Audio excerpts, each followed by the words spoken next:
Bonjour à tous, donc Emmanuel Ndofunsu, je suis géomaticien et je vous propose de vous faire un petit retour d'expérience par rapport à mon métier et comment est-ce que j'ai pu intégrer l'IA. Et je commence par une remarque de départ qui est que vos outils actuels ralentissent votre travail. Donc là vraiment je me mets en position du géomaticien ou de tous ceux qui traitent la donnée spatiale, qui font des traitements, des analyses. Bon, je vous rassure, j'ai une solution pour vous qui va résoudre ce problème, en tout cas tous ceux qui vont être confrontés à ce problème. Et pourquoi est-ce qu'on va chercher une solution? Tout simplement pour gagner un peu en vitesse, ne pas être ralenti et être plus rapide. Ça va vous permettre de travailler plus, ou partir en week-end un peu plus tôt. En fait, un peu comme on veut. Moi, je suis formateur en SIG depuis 8 ans maintenant, dont 7 années avec Geosoft, où j'ai eu la chance de me rendre dans plus de 70 organisations et rencontrer 200 apprenants, donc des organisations de tout type, du grand groupe, de la collectivité, des bureaux d'études, vraiment plusieurs secteurs. Et au niveau des apprenants, il y avait vraiment une partie quand même technique, du chef de projet aux techniciens, dessinateurs, projeteurs, des géomaticiens aussi qui avaient besoin de peut-être refaire une mise à jour des derniers outils SIG. Et donc pendant toutes ces années, il y a donc ce point commun qui est remonté, que j'ai relevé, c'est que ils travaillaient lentement. Alors, c'est pas mon jugement, je ne me permettrai pas de dire vous travaillez lentement, en parlant de ceux que j'ai rencontrés, les géomaticiens. Non, c'est vraiment le retour que j'ai eu. C'est que j'avais ce retour comme quoi on n'arrive pas à avancer, on a plein d'outils, alors peu importe les solutions, il y avait cette sensation de ramer et de ne pas réussir à avancer à la vitesse souhaitée. Un peu comme l'escargot qui n'avance pas très fort. L'escargot, on sait pourquoi il n'avance pas vite. Il y a 3 raisons. L'anatomie, l'escargot est fait d'un bras musculaire qui sécrète du mucus et avec la friction avec le sol, il n'avance pas très vite. Niveau sécurité aussi, quand il avance, vu qu'il est lent, il cherche à avancer de façon sécurisée et à s'assurer qu'à n'importe quel moment, il est prêt à se mettre dans sa coquille pour se protéger. Et enfin, niveau énergie, il a un métabolisme lent qui fait que avancer lentement, ça lui permet de continuer d'avancer. Bon, je vous rassure, c'est fini, je ne parle plus d'escargot. Je reviens à un autre sujet, un autre géomaticien. J'ai un géomaticien ici, un exemple de géomaticien, et donc qui, comme je vous disais, est lent. Alors pourquoi est-ce qu'il est lent? Alors, non, lui, rien à voir avec l'escargot, c'est pas son anatomie, sa question de sécurité ou énergie. Quoique après la pause déjeuner, l'énergie, des fois, on a un peu ralenti. Mais non, c'est pas le sujet. Le vrai sujet ici, c'est que si j'ai ce retour d'expérience des utilisateurs d'outils, de solutions SIG, donc des géomaticiens qui ont cette sensation de ne pas avancer, c'est qu'ils ont une maîtrise imparfaite de leurs outils. C'est-à-dire que on est amené aujourd'hui à travailler avec diverses solutions. Ça peut être le logiciel SIG, parfois on en a même 2 au sein de la structure. Ça peut être des outils de TL, ça peut être tout simplement du Excel. On a plein d'outils et on ne peut pas maîtriser à 100% de tous ces outils, c'est pas possible. Donc à un moment donné, on se retrouve à être légèrement limité dans ce que l'on veut faire, dans ce que l'on veut atteindre. On sait que c'est possible, on a les idées, on a la data, mais on n'avance pas comme on veut, on a cette sensation d'être lent et on est frustré. Voici un exemple de géomaticien frustré, géomaticienne. Alors évidemment, les solutions, on en a, vous en avez, lorsqu'on est un peu frustré parce qu'on n'avance pas, les solutions classiques, vous pouvez avoir un super collègue qui a toujours la bonne réponse. Quand on est bloqué, je ne sais plus où est-ce qu'on va pour aller faire telle sélection, ah oui, c'est dans machin, ah ouais, bien vu. Il sait toujours faire, donc ça c'est cool. Si vous avez la chance d'avoir un collègue comme ça, c'est super. Mais malheureusement, parfois le collègue il va être au téléphone. Je vois, il y en a qui pointent des doigts des collègues, c'est très gentil. Mais des fois, le collègue, il va être occupé, il va être en ligne avec un client, il va être en congé, ou parfois vous n'avez pas forcément de collègue, vous pouvez être seul dans votre service et vous n'avez pas cette solution. Alors heureusement, il y en a plein d'autres. Internet, on fait une petite recherche Google, on arrive sur GeoRéseau, et là on voit « Oh, mais il y a ma question qui a été posée, c'est trop bien ». On déroule, on fait « Ah, non, c'est pas exactement ça. Ah, ok, non, c'est pas ça, on va chercher ailleurs, il n'y a pas de souci, on fouille. Ah, bon, on a passé 1 heure, on n'a pas encore trouvé, mais des fois on trouve. Donc les forums, vraiment, c'est top, il y a des solutions. Sur YouTube, des tutoriels, il y en a beaucoup. De qualité, il y a de tout, mais il y a beaucoup de tutoriels de qualité sur lesquels vous pouvez retrouver une vidéo qui va vous donner la réponse à votre problème. Et du coup, c'est top, c'est bien. Alors on a perdu un peu de temps parce qu'on a fait la petite recherche, mais on a la solution, donc c'est déjà bien. Mais bien sûr, on a aussi le cas où la vidéo ne répond pas parfaitement à la réponse et on se retrouve un peu ralenti encore une fois. Ou alors, vous pouvez retrouver une note de formation que vous avez suivie il y a 3 ans, il y a 5 ans. Et puis dedans, vous fouillez et vous retrouvez... Non, en vrai, personne ne retrouve ces notes de formation d'il y a 5 ans. C'est un mythe. Et puis, il appelle un ami, 50-50, le vote du public. Non, ça, c'est autre chose. Revenons à notre problème. Vous êtes lent. Quand je dis vous, ne le prenez pas pour vous, c'est l'utilisateur de solutions qui va avoir cette sensation de lenteur. Cette solution, il y en a qui ont une idée, je le sens. C'est peut-être spoiler un peu dans le sujet. En effet, cette solution, ça va être l'intelligence artificielle. Et là, on imagine la musique, effet spécial. Quand les géomaticiens rencontrent l'IA, avec des outils d'IA, on va voir que l'on peut se débarrasser de cette sensation de lenteur ou pas. On va le voir ensemble.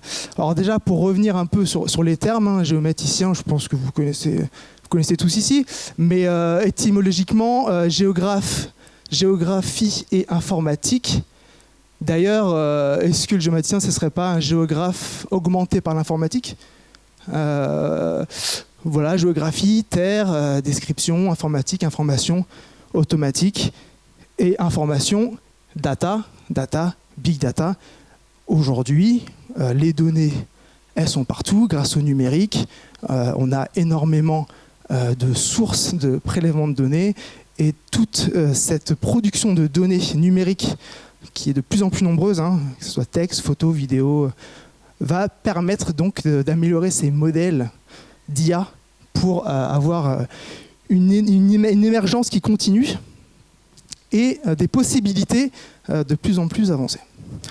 Alors je reviens, même si on a eu une très belle et très précise explication ce matin, je vulgarise un peu l'IA, où on va avoir ces familles, donc le machine learning avec ses algorithmes, le deep learning avec ses connexions de neurones, et le LLM, le large language model, que l'on va aborder dans quelques secondes, qui finalement sont des sous-parties, ce ne sont pas les seuls, mais ça va être des sous-parties de l'IA. Et donc nous, on va s'intéresser au petit noyau, mais quand même, pour revenir sur le machine learning ou le deep learning, juste pour vous dire que si on prend un exemple, on en a eu ce matin, mais je reprends un autre exemple ici, d'une application et qui a été, on a eu cette démonstration en 2019, vous voyez, j'ai fait la capture d'écran pour vous prouver la date, qui montrait un peu comment l'IA et le deep learning pouvaient être intégrés dans une application avec de la donnée spatiale. Et déjà à l'époque, c'est intéressant, dès le début de la vidéo, il explique que ce que je vais vous montrer là, c'est pas nouveau, ça existe depuis longtemps. Déjà en 2019, il y avait des modèles de deep learning qui tournaient pour aider l'analyse de la donnée spatiale. Donc ici, très concrètement, vous avez une petite caméra qui est mise à l'avant du véhicule, la voiture parcourt un tronçon routier, filme, et puis ensuite, cette vidéo, on l'envoie dans l'application. L'application a été développée de telle façon qu'elle va reconnaître les imperfections sur la route, au niveau du revêtement. Donc ça, je ne rentre pas dans le détail, mais ça va être des algorithmes de machine learning ou de deep learning qui vont être capables de reconnaître les patterns entre les différentes imperfections de la route et ensuite va les classer, on le voit ici en bas à droite, par catégorie, quel type de fissure ça va être. On va avoir évidemment la localisation, le point GPS, et ensuite avec tout ça, on peut aider à la décision, puisque c'est le but au final, et puis se rendre à l'endroit où on considère qu'il y a besoin de venir réparer, ou tout du moins observer la route. Donc ça, c'est une façon de faire. Mais ça, c'est pas vraiment le métier du géomaticien. On est vraiment ici dans la data science, où dès qu'on commence à parler de machine learning, de deep learning, d'algorithmes, on s'éloigne un peu de la cartographie et de la géomatique, même si évidemment c'est lié. Moi, je vais vous parler de LLM, donc de Large Language Model. C'est un programme informatique en fait qui a reçu suffisamment d'exemples pour être capable de reconnaître et d'interpréter le langage humain. Et c'est cette émergence que l'on a vue notamment avec des modèles qui sont devenus très populaires ces 2 dernières années, qui vont permettre de faire beaucoup de choses, et notamment de l'IA générative. Alors l'IA générative, qu'est-ce que c'est? Ça va être la possibilité, grâce à une IA, de créer quelque chose, de générer du texte, une image, des vidéos maintenant. On peut générer tout un tas de choses. Et donc ça se base sur un LLM. Ce modèle de langage, il y en a plein. Un des plus connus, ça va être le modèle GPT, développé par OpenAI. Et le fait que l'on puisse communiquer en langage humain à une IA qui, elle, est capable de générer quelque chose, ça va tout d'un coup rendre l'utilisation de l'IA accessible à beaucoup plus, notamment aux géomaticiens, et donc d'être capable de créer des choses grâce à l'IA de façon finalement facile, puisque ça utilise le langage courant. Alors des cas d'utilisation, je vais vous en présenter, puisque c'est un peu ma promesse, de montrer comment est-ce que le géomaticien va exploiter cette IA générative. Alors par exemple, je suis parti d'un besoin qui peut être récurrent chez le géomaticien, faire des géotraitements. Donc je lui ai demandé, peux-tu m'expliquer les étapes à suivre dans QGIS? J'ai choisi une solution SIG, j'aurais pu en choisir une autre, pour sélectionner les bâtiments situés à moins de 500 mètres d'un monument historique. Bon, a priori, c'est assez simple à faire, mais admettons, vous ne connaissez pas trop l'outil, vous demandez en l'occurrence ici ChatGPT, ça aurait pu être Mistral, ça aurait pu être Claude, ça aurait pu être Bard, ça aurait pu être Copilot, peu importe les outils.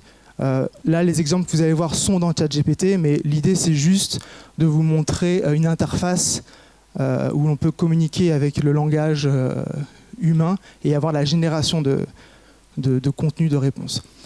Donc là, finalement, il me dit, alors je ne sais pas si c'est écrit un peu en petit, hein, je vais le lire rapidement, mais il me donne les étapes. En grand 1, charger les données, il me dit comment faire.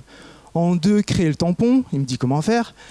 Sélectionner les bâtiments, vérifier, exporter, etc., Il me donne toutes les étapes. Bon, j'ai testé, ça marche. Une autre façon de faire, je posais la même question, cette fois-ci avec une requête SQL.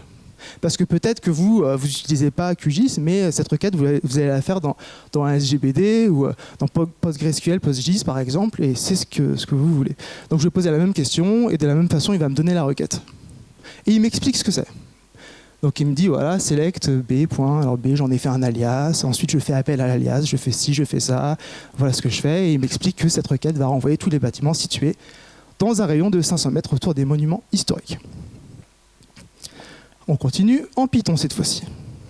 Admettons que vous êtes vous voulez pas aller dans le QGIS ou dans un logiciel SIG, vous voulez pas aller en base de données, vous voulez travailler directement en script. Et ben je vais demander, et de la même façon, il va m'expliquer comment faire. Il m'explique quelle librairie il utilise, GeoPanda, voilà, il crée des fonctions. Enfin, vraiment, il m'explique comment faire. Donc voilà un exemple. Enfin, 3 exemples concrets pour la même problématique finalement, et on aurait pu imaginer encore d'autres façons de faire, pourquoi pas, ou j'aurais pu lui dire quelles sont les façons de faire. Je suis SIGiste, je suis géomaticien, j'ai telles informations, comment je peux faire, et puis peut-être qu'il m'aurait proposé que la méthode depuis une solution SIG. Alors j'aurais dit ah oui mais non moi je connais pas, par contre je sais faire ci, je sais faire ça, et si je veux le faire dans FME, comment je fais, etc. On peut évidemment communiquer avec l'interface. Alors ici, j'ai fait des captures d'écran d'une autre manipulation que j'ai donnée qui a plutôt plu, et c'est pour ça que je vous en fais un retour aujourd'hui. Alors ça, c'est un exercice que je donne encore depuis 7-8 ans en formation QGIS. Ça fait partie de ce qu'on fait en première journée, dans l'après-midi, on commence déjà à faire ça quand on rentre dans la table attributeur et qu'on manipule. Et je leur donne une carte, donc une couche vectorielle des régions de France, et volontairement, je mets le nom des anciennes régions, enfin je mets des pièges, et je leur dis, bah voilà, faut mettre à jour la couche pour avoir une nouvelle colonne qui va avoir le bon nom des régions. Voilà, par exemple. Eh bien, il y a plusieurs façons de faire en vrai dans le logiciel. Une des façons que j'aime bien montrer parce que elle va être efficace, ça va être dans la calculatrice de champ, d'utiliser une condition qui s'appelle le case when. Donc il y a quelques règles à connaître. On met un case, on lui dit que when, donc quand la région s'appelait ainsi, elle devient telle, etc. On va lui donner toutes les conditions, mais on va terminer avec la clause end, et puis la donnée va se mettre à jour. Donc là, il y a 13 nouvelles régions, donc ça se fait, même si, faut cliquer un peu, mais ça se fait. Maintenant, s'il y avait eu beaucoup plus de conditions, bon, il y a peut-être d'autres méthodes, peut-être même d'autres outils à utiliser. Mais moi, ce que je vais vous montrer, c'est que cette chose-là, je peux la faire directement dans ChatGPT, où je lui explique exactement ce que je vous expliquais. Voilà, j'ai une couche avec les anciennes régions, je veux les nouvelles régions dans une nouvelle colonne, voici comment s'appellent les régions, voici comment elles doivent s'appeler. Tu me le fais, et je lui donne le fichier DBF, qui est toujours associé au shapefile. On aurait pu imaginer d'autres formats, ici c'est pour l'exemple. Je lui donne le fichier, et je lui dis, c'est ce fichier-là que je veux que tu mettes à jour. Et donc il m'explique, toujours pareil, il m'explique comment il fait, et puis à la fin, vous voyez, voilà, vous pouvez télécharger le fichier. Donc je clique sur télécharger, je le mets à la source, où était mon shapefile, je charge ma couche shapefile à nouveau dans QGIS, et je me retrouve avec donc la nouvelle colonne, puisqu'il y a un lien direct qui est fait entre le DBF et le SHP. Bon, voilà un autre exemple concret. Donc c'est une façon de faire, et donc l'idée, pourquoi est-ce que je vous parle de ça, c'est que toutes ces frictions que l'on avait, toutes ces limites qu'on avait parce qu'on ne sait pas trop comment faire, et on va devoir fouiller, on va devoir demander, on va devoir chercher, avec cet assistant, on peut gagner du temps, tout simplement. Alors, faut imaginer, vous pouvez aussi avoir des conseils, alors moins techniques, mais peut-être plus de l'ordre général. Vous avez une problématique, vous voulez représenter plusieurs couches. On sait qu'il y a des règles de sémiologie graphique, il y a un certain nombre de couleurs maximum à respecter. Vous savez que vous voulez représenter 15 trames différentes, donc on va demander conseil. Là, il va vous dire, peut-être que justement, on peut faire un code couleur, code trame, on peut passer au ponctuel, il va vous conseiller. Création de cartes thématiques basées sur des attributs, conseil sur la gestion des données, voilà, j'ai telle donnée, où est-ce que je ferais mieux de les enregistrer, comment est-ce que je pourrais faire. Recommandations sur les outils et les technos à utiliser. Parfois on est dans sa zone de confort de son outil qu'on utilise, alors qu'il existe des solutions qui permettraient d'être plus efficaces, il va pouvoir vous conseiller là-dessus. Et bien sûr, laissez place à votre imagination. Il faut tester, et il y a plein de choses intéressantes à faire. Une autre chose très intéressante à faire, c'est de se créer son propre assistant personnel. Alors, OpenAI appelle ça son GPT. Et en fait, cet assistant personnel, vous allez le nourrir de data et lui demander de puiser dans cette data pour que ses réponses correspondent vraiment, qu'elles fitent vraiment votre profil, vos besoins. Donc là, très concrètement, moi, j'ai créé un IA Emmanuel, je me suis cloné, et je lui ai donné toute ma connaissance en lien avec la formation SIG. Je lui ai donné l'e-book que j'ai écrit, je lui ai donné le guide utilisateur de QGIS, je lui ai donné plus de 150 vidéos tutoriels que j'ai fait, je lui ai donné tout ça, donc bien sûr les transcriptions. Je lui ai expliqué ma façon de penser, je lui ai expliqué quand j'expliquais quelque chose, il fallait toujours commencer par où est-ce qu'on veut aller, quelle est la logique, donner un exemple concret, etc. Je lui ai vraiment expliqué ma façon de penser, de faire.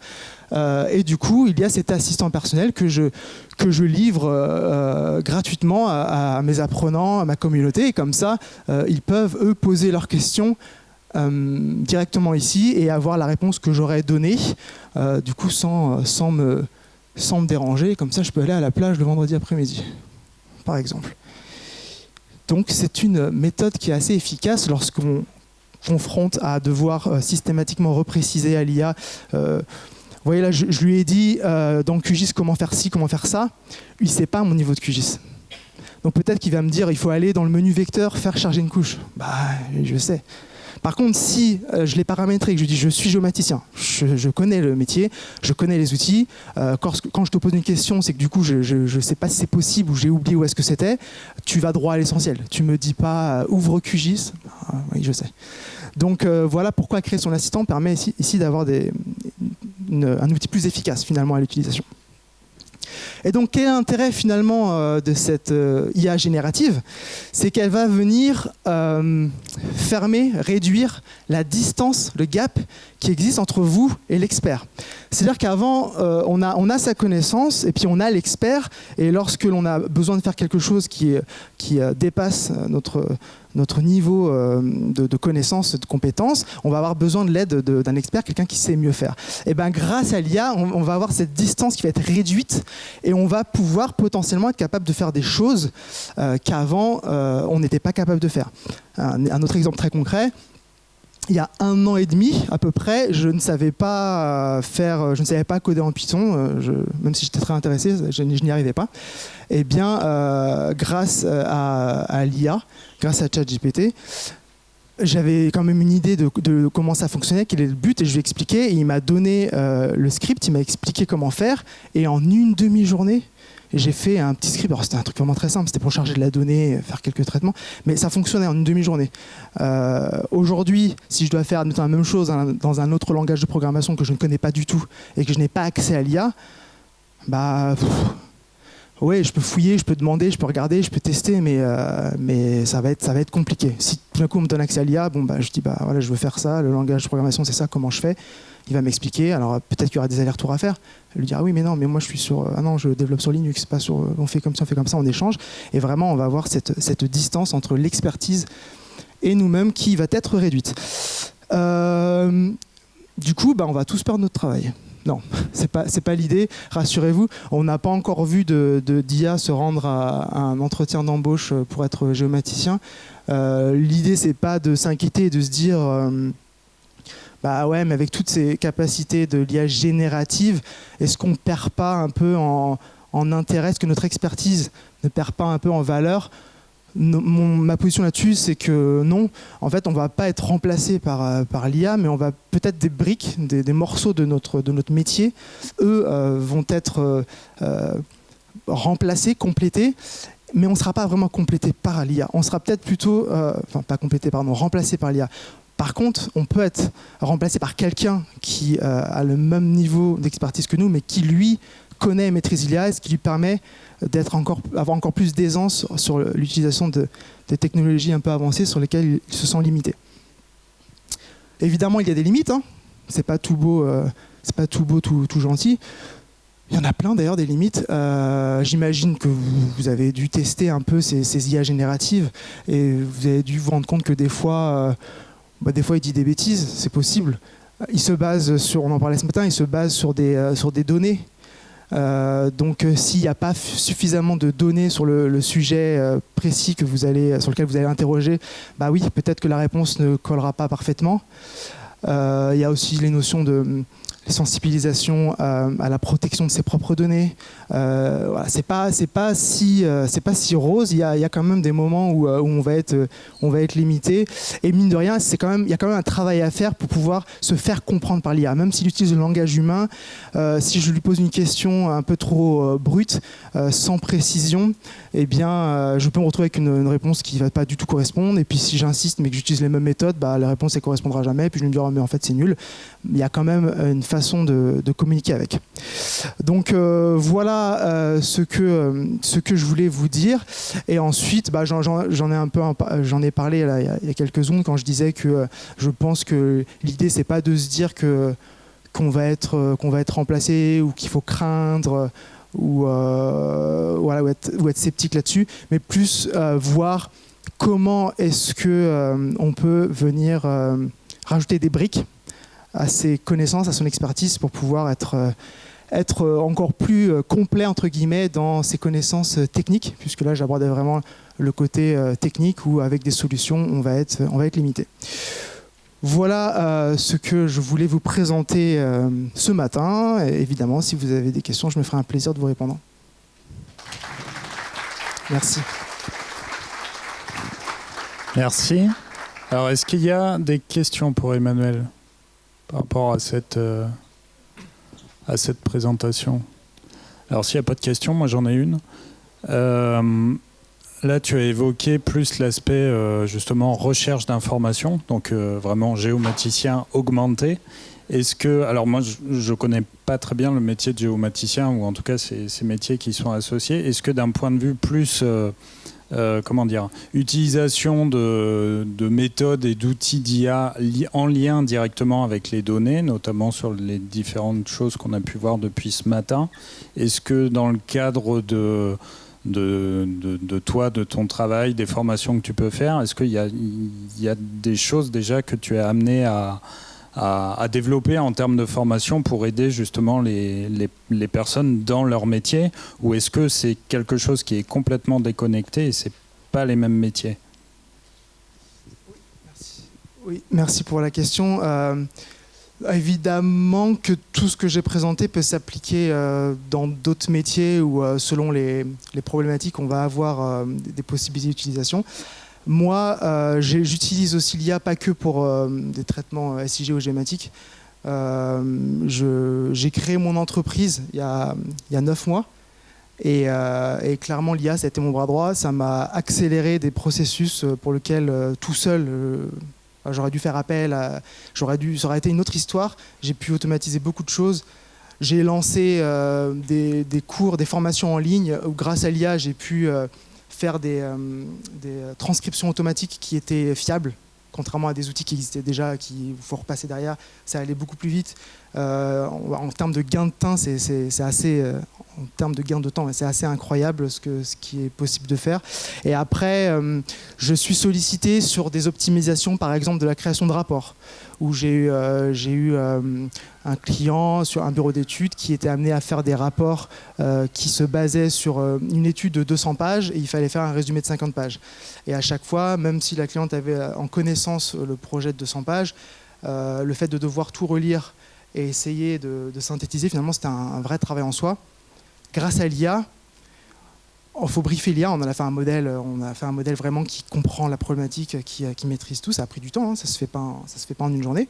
Mais grâce à ça, eh bien, on est capable de générer un 50 pages depuis un 200 pages qui correspond vraiment, qui match l'image de marque, la patte graphique, qui correspond vraiment aux résultats qui sont attendus. Voilà, c'est un exemple récent qui me vient en tête. Mais oui, on peut mettre en place des processus, des systèmes grâce à l'IA générative qui vont faire gagner beaucoup de temps dans bien d'autres domaines que l'aspect technique et SIG. Ouais.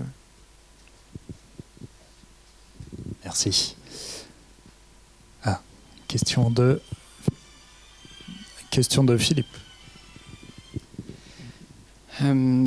Merci pour cette présentation. Alors, là, ce que vous avez présenté me fait penser à l'université, à mes étudiants, en fait.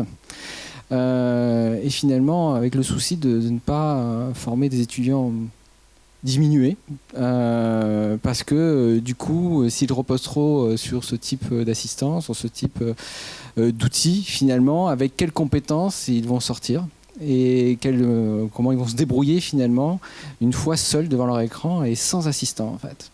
Alors simplement la question c'est quel conseil finalement pour qu'un étudiant puisse apprendre et à la fois s'appuyer sur ce type d'outils. Merci, très bonne question. On est maître entre guillemets de l'IA et c'est nous qui lui donnons les consignes. Pour pouvoir lui donner des bonnes consignes, il faut bien comprendre, bien appréhender notre problématique, notre sujet.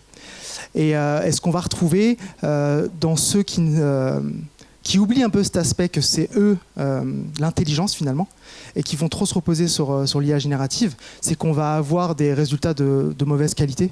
Un exemple très concret qui me vient à l'esprit, c'est dans la création de contenu. On a eu un gros boom sur, vous avez peut-être vu passer sur les réseaux, notamment LinkedIn, où des personnes créent du contenu avec l'IA. Donc c'est simple, on lui dit crée-moi un post qui parle de ci, qui parle de ça, qui fait ça, et ça va se faire tout seul.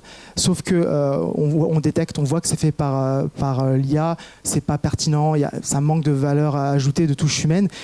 Et c'est là où finalement la vraie compétence, la vraie connaissance va permettre, alors soit de le faire soi-même, de le faire mieux, et bon, on va être dans ce cas où ça va prendre du temps, ou alors d'être capable de bien formuler et de bien expliquer à l'IA quelles sont nos attentes pour que le rendu matche vraiment nos attentes. Donc c'est un conseil que je donnerais, c'est de bien garder à l'esprit que c'est nous l'intelligence. On utilise l'IA comme un outil, donc on doit s'assurer qu'on ait bien compris, qu'on lui donne bien un cadre.